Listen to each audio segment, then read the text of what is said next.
In the world of personal finance, there are three net worth milestones where the math of your life changes forever. These aren't just random numbers, they are the tipping points where your money stops being something you work for and starts being something that works for you.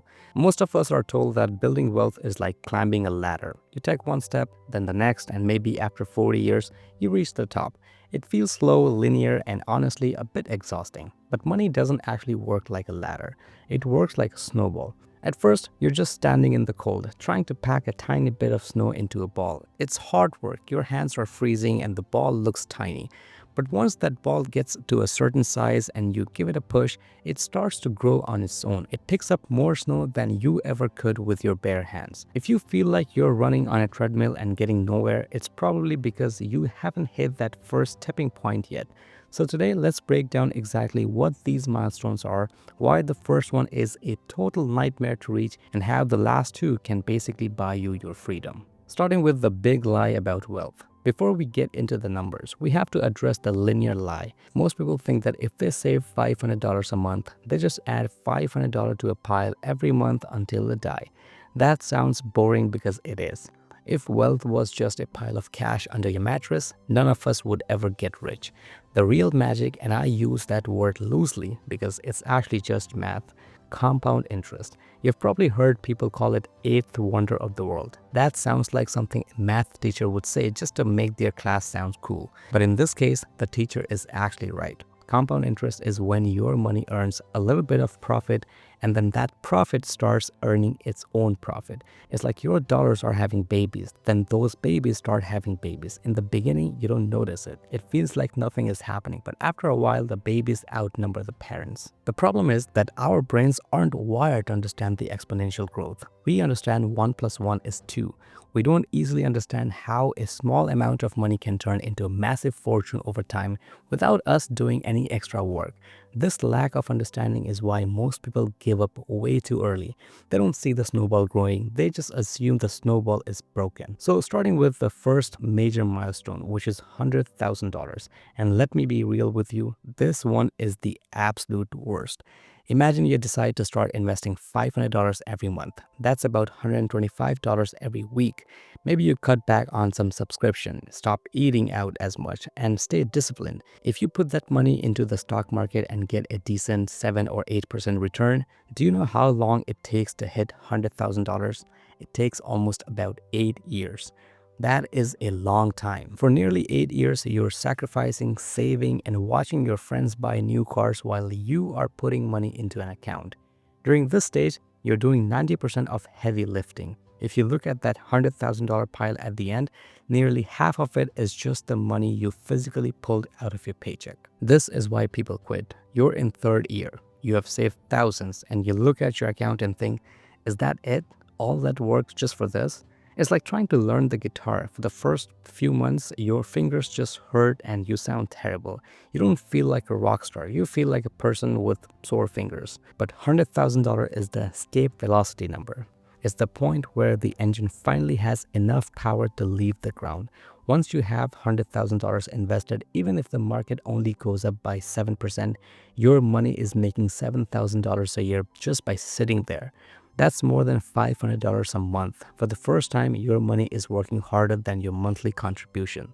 And if this is making sense so far and you are starting to see why that first stretch is so hard, you'll probably like what I talk about on this channel. I don't do get rich quick schemes here. We just look at how the system actually works so you can win. So please go ahead and hit the like button and subscribe. It helps me keep the lights on while we wait for our snowballs to grow. And moving on to the momentum phase.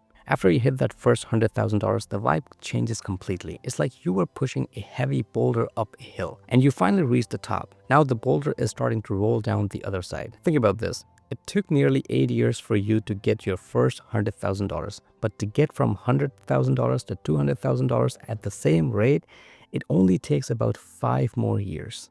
Wait, what? You just doubled your wealth in almost half the time it took to build the first half? Yes, this is the momentum phase. You're not working any harder, you're not saving more money. In fact, in this stage, the market is doing way more work than you are. By the time you hit $200,000, your personal contributions are a much smaller part of the total. The investment babies are now fully grown and having their own kids at a record pace. Imagine you keep going until you hit year 18. Now you're looking at around $400,000, and at this point, your portfolio is generating about $28,000 per year in returns. That's passive income. That's the money that shows up in your account whether you go to work or stay in bed watching cat videos. This is where you start to realize that the system is not just for billionaires, it's for anyone who can survive the boredom for the first 8 years. Now we get to the second big milestone, $650,000.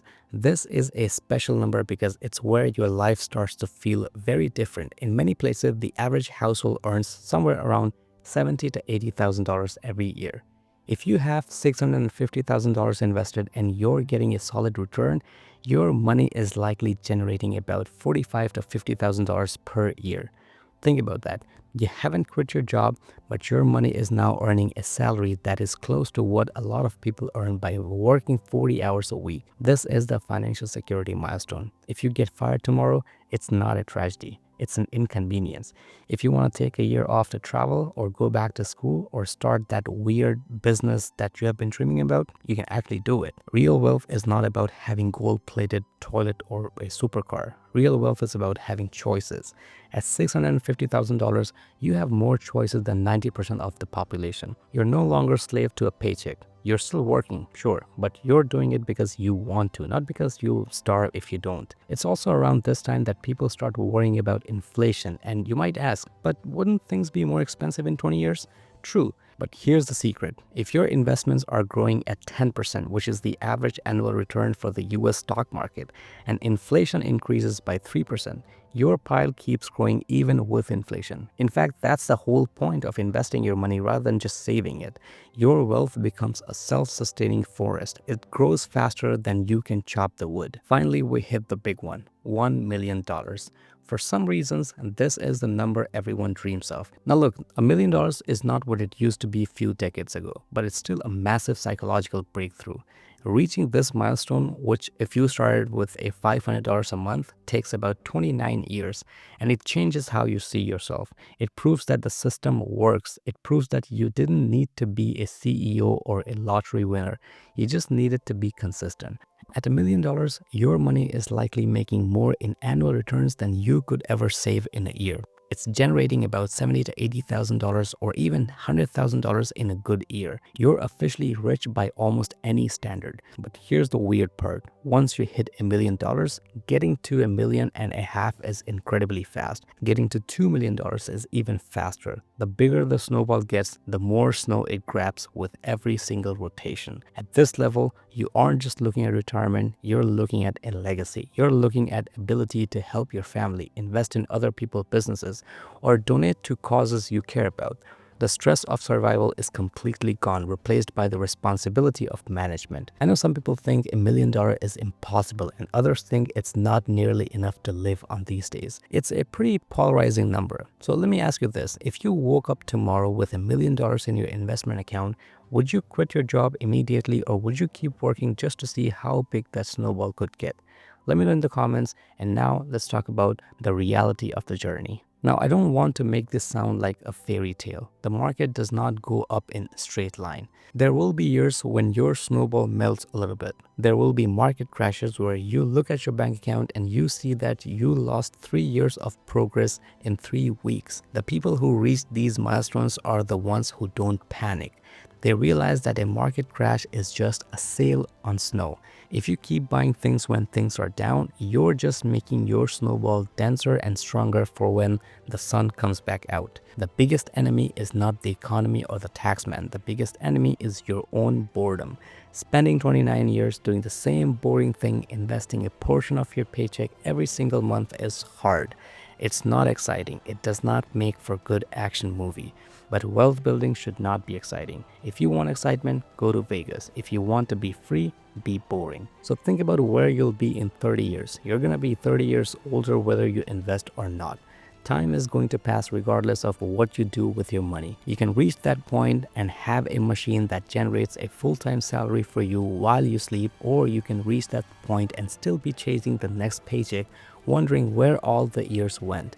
The math does not care about your feelings. It does not care if you're not a math person. It just works. The first $100,000 is a grind. It's painful. It's slow. But once you cross that line, the world starts to look a lot different. The question is not whether compound interest works. We know it does. The question is, are you willing to be bored long enough to let it work for you? Think about that the next time you're tempted to spend that extra $500 on something that will be in a landfill in 5 years. That 500 is not just $500. It's a piece of your future snowball.